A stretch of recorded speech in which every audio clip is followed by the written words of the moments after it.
చరిత్ర 3వ అధ్యాయం. ఓం శ్రీ గణేశాయ నమః. ఓం శ్రీ సరస్వత్యై నమః. ఓం శ్రీ గురుభ్యో నమః. సద్గురు కృప కలుగుతున్నట్టు గుర్తు. నామధారకునికి వల్లే గురు మహిమను గురించి తెలుసుకోవాలన్న జిజ్ఞాస అంతకంతకు అధికమవ్వడం ఇదే నిజమైన భక్తికి చిహ్నము. 3-4 అధ్యాయాలు ఈ విషయాన్నే వివరిస్తాయి. సృష్టి వికాసం కోసం అవతరించిన వారు అత్రి మహర్షి. ఆ కార్యాన్ని నెరవేర్చడానికి తనను తాను దత్తం చేసుకున్న పరమేశ్వరుడే దత్తాత్రేయుడు. అందుకు దోహదకారి అయిన దుర్వాస శాపాన్ని కూడా స్వీకరించాడు. ఆయన త్రిమూర్త్యాత్మకుడైనందువలన గురుధ్యాన శ్లోకం ఆయనకు సంపూర్ణంగా వర్తిస్తుంది. సిద్ధపురుషులందరి రూపంలో మానవాళిని సదా అనుగ్రహించేది ఆయనే. అంటే భగవంతుడే మానవాళికి గురువుగా అవతరించిన దత్తాత్రేయుడు అన్నమాట. అందుకే దత్తావతారాలైన శ్రీపాదవల్లభుడు, నృసింహ సరస్వతి, మాణిక్య ప్రభువు, అక్కల్కోట స్వామి, షిరిడి సాయిబాబా వంటి సద్గురువులకు స్కాంద పురాణాంతర్గతమైన గురుగీతలోని గురుస్తుతి శ్లోకాలు యథాతథంగా సరిపోతాయి. అట్టివారినే ముముక్షువులు ఆశ్రయించాలని, తదన్యులను కాదని భగవద్గీత 4.34లో శ్రీకృష్ణుడు ఆదేశిస్తారు. ముముక్షువు ఇటువంటి దత్తావతారాల చరిత్రలను, బోధలను శ్రద్ధగా పారాయణ శ్రవణాదులు చేసి శ్రీ దత్తానుగ్రహానికి పాత్రుడవ్వాలి. అప్పుడే తగురీతిన గురువనుగ్రహం ప్రాప్తిస్తుంది. అందుకే సాయినాథుడు తన భక్తుడైన కుశాభావు చేత శ్రీ గురు చరిత్ర 108 సార్లు పారాయణ చేయించారు. ఆ తర్వాతనే అతడు పూర్ణ దత్తావతారమైన సాయినాథుని అనుగ్రహానికి పాత్రుడు కాగలిగాడు. కథారంభము. నామధారకుడు నమస్కరించి, ఓ సిద్ధముని, మీరు నా సందేహాలన్నీ తొలగించారు. నాకు గురువు యొక్క యథార్థ తత్వం తెలిసింది. మీకు జయము. ఇంతకు మీ నివాసం ఎక్కడా? మీకు భోజనం ఎలా లభిస్తున్నది అని అడిగాడు. సిద్ధయోగి అతనిని కౌగిలించుకొని ఆశీర్వదించి నవ్వుతూ, నేను ఎప్పుడూ శ్రీగురుని చెంతనే ఉంటాను. శ్రీగురు స్మరణమే నాకు ఆహారం. వారి మహిమయే నాకు అమృతతుల్యమైన పానీయము. ఈ శ్రీగురు చరిత్ర గ్రంథము శ్రవణము చేస్తుంటే భుక్తి ముక్తి శీఘ్రంగా లభిస్తాయి. పరిశుద్ధులై దీనిని 7 రోజులలో పారాయణ లేక శ్రవణము చేసిన వారి పాపాలు నశించి సంతానము, ధనధాన్యాలు, దీర్ఘాయువు, జ్ఞానము ఎవరు కోరినది వారికి లభిస్తుంది. నిష్కాములకు ముక్తినిస్తుంది అని చెప్పి తమ వద్దనున్న గ్రంథం చూపారు. నామధారకుడు ఎంతో ఆసక్తితో ఆయన పాదాలకు నమస్కరించి, మీరీ గ్రంథం సంగతి చెబుతుంటే నాకు ఎంతో దూరం నడిచి దప్పిక కొన్నవాడికి సాక్షాత్తు అమృతమే పోసినట్లున్నది. ఇది వినడం వలన నా అజ్ఞానం ఇంకా తొలగిపోగలదు. దీనిని శ్రవణం చేయాలనిపిస్తున్నది. నా సందేహాలు తొలగించి నాకింత మేలు చేస్తున్న మీరే నా గురువులు. నన్ను అనుగ్రహించండి అని వేడుకున్నాడు. సిద్ధముని సంతోషించి అభయమిచ్చి అతనిని చేయి పట్టుకొని వెనుక శ్రీగురుడు పావనం చేసిన అశ్వత్థ రావి వృక్షం దగ్గరకు తీసుకుపోయాడు. నామధారకుణ్ణి దాని క్రింద తన దగ్గరగా కూర్చోబెట్టుకొని ఇలా చెప్పారు. నాయనా, అజ్ఞానం వలన నీకు శ్రీగురుని యందు దృఢమైన భక్తి కుదరలేదు. ఆయనను సందేహించడం వలననే నీకిన్ని కష్టాలు వచ్చాయి. సదాచార సంపన్నుడైన గురువును పరిపూర్ణమైన భక్తితో విశ్వసించి సేవించగల వారికే వారి నిజతత్వము అర్థమవుతుంది. అట్టి వారికే కష్టాలు తొలగి అభిష్టాలు నెరవేరుతాయి.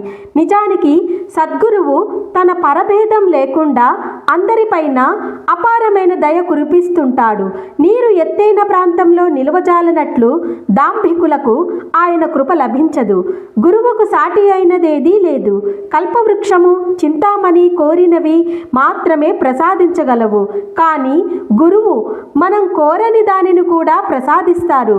ఆయన స్పర్శ దీక్షతోనే మనకు ప్రపంచమంతా బ్రహ్మమయముగా దర్శింపచేస్తారు. ఆయననే శంకించే వారికి ఆయనేమి చేయగలడు? తనను సంపూర్ణ విశ్వాసంతో సేవించే వారి వెంటనంటి కాపాడడమే ఆయన ధర్మం. కానీ పామరులు కష్టమొచ్చినప్పుడు ఎవరో చెప్పగా ఆయనను సేవిస్తారు గాని శ్రద్ధ, విశ్వాసాలతో సరి అయిన పద్ధతిలో సేవించరు. కనుకనే కొందరి అభిష్టాలు నెరవేరవు. అప్పుడు వారు తమకు గురువేమి చేయలేదని ఆయనను నిందిస్తారు. నామధారకుడు ఆయనకు నమస్కరించి, స్వామి, నాకు శ్రీగురుని లీలలు వినిపించి కృతార్థుణ్ణి చేయండి. శ్రీగురుడు త్రిమూర్త్యాత్మకమైన భగవంతుడంటిరి కదా, ఆయన మొదట అలా ఎందుకు అవతరించారో సెలవీయండి అని వేడుకున్నాడు. సిద్ధముని సంతోషించి, శ్రీగురుని పట్ల నీకిట్టి శ్రద్ధ కలగటం ఎంతో శుభసూచకం. ఇంతవరకు శ్రీగురుని లీలలు గురించి ఇంత ప్రీతితో ఎవరూ అడగనేలేదు. ముముక్షువులకు మాత్రమే ఇట్టి అభిరుచి కలుగుతుంది. నీకు తప్పక పురుషార్థాలు ప్రాప్తిస్తాయి. నీ శ్రద్ధ నాకెంతో ఆనందాన్ని కలిగిస్తున్నది. నీవడిగినది చెబుతాను, శ్రద్ధగా విను. జగత్తుకు మూల కారణమైన భగవంతుడు మొదట అనేకమవ్వాలని సంకల్పించినప్పుడు ఆయన శక్తి త్రిగుణాత్మకంగా మారి బ్రహ్మ, విష్ణు, మహేశ్వరుల రూపం ధరించింది. వాటిలో రజోగుణము ప్రకోపించినప్పుడు సృష్టికర్త అయిన బ్రహ్మరూపంలో ఆ శక్తి సర్వాన్ని సృష్టించింది. సత్వగుణము బలీయమై విష్ణు రూపంలో సర్వాన్ని పాలిస్తుంది. తమోగుణము బలీయమైనప్పుడు అదే మహేశ్వరుడై సర్వాన్ని సంహరిస్తుంది. అంతేగాని నిజానికి ఆ ముగ్గురికి భేదమే లేదు. పూర్వం సూర్యవంశానికి చెందిన అంబరీషుడనే రాజు నిరంతరము హరిచింతన, అతిథి సేవలతో పాటు దృఢమైన నిష్ఠతో ఏకాదశి వ్రతం ఆచరించేవాడు. ఒకరోజు ద్వాదశి తిథి ఒక్క ఘడియ మాత్రమే ఉందనగా దుర్వాస మహర్షి శిష్య ప్రశిష్యులతో కలిసి అతని వద్దకొచ్చారు. అంబరీషుడు ఆయనను పూజించి త్వరగా అనుష్ఠానం పూర్తి చేసుకొని భోజనానికి రమ్మని ప్రార్థించాడు. అప్పుడు ఆ మహర్షి స్నానానికని నదికి వెళ్ళి పారణ సమయం మీరిపోతున్నా గానీ రాకుండా ఆలస్యం చేయసాగారు. తిథి మించిపోతే అంబరీషునికి వ్రతభంగం అవుతుంది. అలా అని అతడు భోజనం చేస్తే అతిథిని అలక్ష్యం చేసినట్లవుతుంది. అందుకని అతడు ఆ రెండింటిని పరీక్షించుకోదలచి కొద్ది తీర్థం మాత్రం త్రాగాడు. ఇంతలో దుర్వాసుడు వచ్చి కోపించి, రాజా, నీవు నానాయోనులలో జన్మింతువుగాక అని శపించాడు. అంబరీషుడు భయపడి శ్రీహరిని శరణు పొందాడు. అప్పుడు ఆయన సాక్షాత్కరించి దుర్వాసునితో, మహర్షి, నా భక్తుడు నీ శాపాన్ని భరించలేడు. అతనిని రక్షించడం నా ధర్మం. అయినా మహర్షులైన మీ శాపం వృధా కాకూడదు కనుక ఆ శాపాన్ని నాకు వర్తింపచేయి అన్నారు.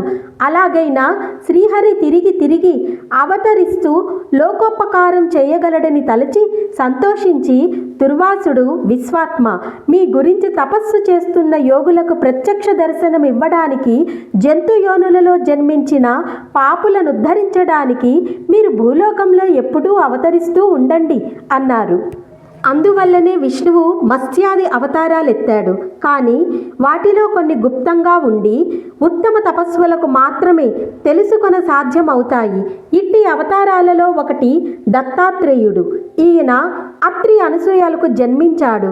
శ్రీ దత్తాయ గురవే నమః, శ్రీ శ్రీపాద శ్రీ వల్లభాయ నమః, శ్రీ నృసింహ సరస్వత్యై నమః. 3వ అధ్యాయం సమాప్తం. దత్తాత్రేయ త్రిమూర్తి రూప త్రిభువనలోక రక్షక. శ్రీ గురు చరిత్ర 4వ అధ్యాయం. ఓం శ్రీ గణేశాయ నమః. ఓం శ్రీ సరస్వత్యై నమః. ఓం శ్రీ గురుభ్యోం నమః. దుర్వాస శాపం వలన భగవంతుడు ధరించిన అవతారాలలో ఉత్తమ సాధకులకు మాత్రమే తెలియబడే శ్రీ దత్తాత్రేయ అవతారం గురించి చెప్పమని నామధారకుడు కోరగా సిద్ధయోగి ఇలా చెప్పసాగారు. పూర్వం ఒక కల్పాంత ప్రళయం తర్వాత నారాయణుని నాభికమలం నుండి బ్రహ్మ ఉద్భవించి సనకాది యోగులను, మరీచి మొదలైన సప్త ప్రజాపతులను తన మానసపుత్రులుగా అవతరింపచేశాడు.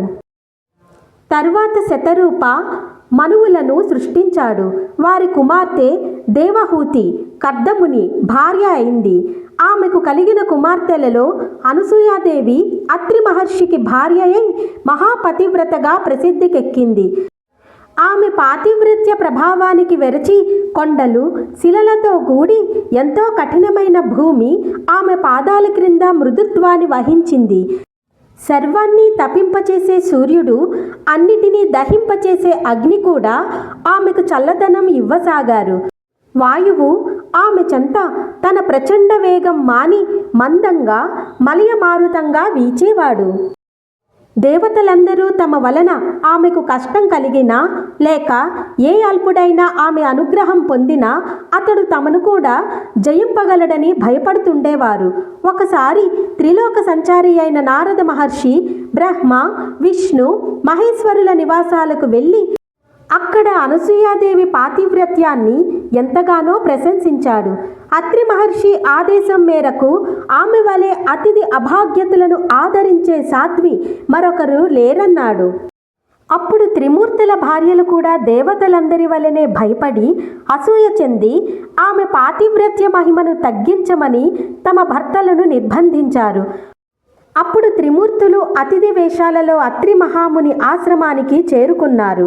అనసూయాదేవి వారికి ఎదురేగి స్వాగతం చెప్పి ఆర్ఘ్య పాద్యాదులు సమర్పించి, అయ్యలారా, మీ రాక చేత మా ఆశ్రమం పావనమైంది. మీకు నేనేమి చేయాలో సెలవియ్యండి. అత్రి మహర్షి తపస్సు కోసం అరణ్యంలోకి వెళ్ళారు అని చెప్పింది.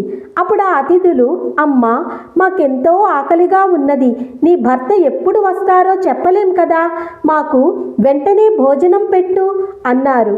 ఆమె లోపలకు వెళ్ళి విస్తళ్ళు వేసి, అయ్యలారా, భోజనానికి దయచేయండి అని ప్రార్థించింది. అప్పుడు వారు, సాధ్వి, నీవు మాకు ఆతిథ్యం ఇస్తానని మాట ఇచ్చావు. కానీ మాదొక షరతు ఉన్నది. నీవు కట్టుకున్న గుడ్డలు విడిచి నగ్నంగా వడ్డిస్తేనే మేము భోంచేస్తాము, లేకుంటే ఇలా ఆకలితోనే వెళ్ళిపోతాము అన్నారు. వారు ఆకలితో వెళ్ళిపోతే ఆమె అత్రి మహర్షి ఆదేశాన్ని మీరినట్లవుతుంది. అంతేకాక ఆకలితో తిరిగిపోయిన అతిథి గృహస్థుల పుణ్యాన్ని, తపస్సును తీసుకుపోతాడని శాస్త్రం. కానీ పరపురుషుల ఎదుటకు నగ్నంగా వస్తే పాతివ్రత్యం భంగమవుతుంది. పరస్పర విరుద్ధమైన ధర్మాల మధ్య తనను చిక్కించుకోచూచిన అతిథులు సామాన్యులు గారని ఆమె వెంటనే గ్రహించింది. వారి విచిత్రమైన షరతుకు ఆమె తనలో తానే నవ్వుకున్నది. తపమూర్తి అయిన అత్రి మహర్షి సంసర్గం వలన పవిత్రురాలైన నాకు కామభయం లేదు. ఆకలి అని అన్నమడిగిన వీరు ధర్మం ప్రకారం నా బిడ్డలే గాని పరపురుషులు కారు అనుకొని ఆ సాధ్వి, అయ్యలారా, అలానే చేస్తాను, భోజనానికి లేవండి అని చెప్పి ఆశ్రమం లోపలికి వెళ్ళి అత్రి మహర్షి పాదుకలతో, స్వామి, నేను మీ ఆజ్ఞ మేరకు వారు నా బిడ్డలన్న భావంతో భోజనం వడ్డిస్తాను అని చెప్పుకొన్నది. ఆమె యొక్క పాతివ్రత్య మహిమాన్వితమైన సంకల్పం వలన ఆమె భోజనం వడ్డించడానికి నగ్నంగా వెళ్ళేసరికి ఆ ముగ్గురు పసిపిల్లలయ్యారు. ఆమె భావాన్ననుసరించి ఆమెకు బాలింతరాలి వలె స్తన్యమొచ్చింది. ఆమె వెంటనే మరలా వస్త్రాలు ధరించి ఆ బిడ్డలకు తృప్తిగా పాలిచ్చింది. నిరంతరం సృష్టి చేసి అలసినవాడిలా బ్రహ్మదేవుడు, ప్రపంచాన్ని పాలించి అలసినవాడిలా శ్రీ మహావిష్ణువు, జగత్ సంహార కార్యం వలన సోలిపోయిన వానిలాగా శంకరుడు అనసూయాదేవి యొక్క పాతివ్రత్య మహిమను గ్రోలి విశ్రాంతి చెందారు. ఆ మహాపతివ్రత తన దివ్య దృష్టి వలన ఆ ముగ్గురి త్రిమూర్తులని తెలుసుకొని ఊయలలో పెట్టి ఆ జరిగిన కథనే జోలగా పాడుచున్నది. ఇంతలో అత్రి మహర్షి వచ్చి ఆమె నుండి సర్వమూ తెలుసుకొని ఊయలలోని త్రిమూర్తులను దర్శించి ఆ రూపాలలో ప్రకటమైన పరమాత్మను ఇలా స్తుతించాడు. ఓ మహావిష్ణు, నీవు సృష్టి స్థితి లయకారణుడవు, జగత్ సాక్షివి, విశ్వమయుడవు, విశ్వాధారుడవు. ఓ పరమేశ్వర, నీవు సహజంగా ఒక్కడివే అయినా నీ లీల చేత త్రిమూర్తులుగా మారి క్రీడిస్తున్నావు. వాస్తవానికి ఈ జగత్తు నీకంటే వేరుగాకపోయినా మసక చీకటిలోని త్రాడు దానికి భిన్నమైన పాముగా గోచరించినట్లు నేను, నాది అనే మాయతో కూడిన భావన వలన నీకంటే వేరయినట్లు జీవులకు గోచరిస్తున్నది. ఊయలలోని పిల్లలు హాయిగా నిద్రపోతున్నారు. త్రిమూర్తులు ఆ స్తోత్రానికి తృప్తి చెంది తమ నిజరూపాలతో కూడా ప్రత్యక్షమై వరం కోరుకోమన్నారు. అప్పుడాయన సాభిప్రాయంగా భార్య వైపు చూసి, సాధ్వి, వీరు మనస్సు చేత కూడా పొందడానికి వీలు కానివారు. అయినా నీ భక్తి వలన ఇలా వచ్చారు. నీ అభీష్టమేమిటో నివేదించుకో అన్నాడు. అనసూయాదేవి, స్వామి, ఈ సృష్టి యొక్క వికాసం కోసమే మీరు భగవంతుని చేత సృష్టించబడ్డారు కదా. కనుక ఈ మూడు మూర్తులుగా ప్రత్యక్షమైన వీరిని పుత్రులుగా పొంది మీ అవతార కార్యం నెరవేర్చుకోవడమే నా అభీష్టము అన్నది. అత్రి మహర్షి సంతోషించి, మీరు మాకు పుత్రులుగా పుట్టి మమ్ముద్ధరించండి అని కోరాడు. అప్పుడు వారు, మహర్షి, మమ్ము నీకు సంపూర్ణంగా దత్తం చేసుకున్నాము అన్నారు.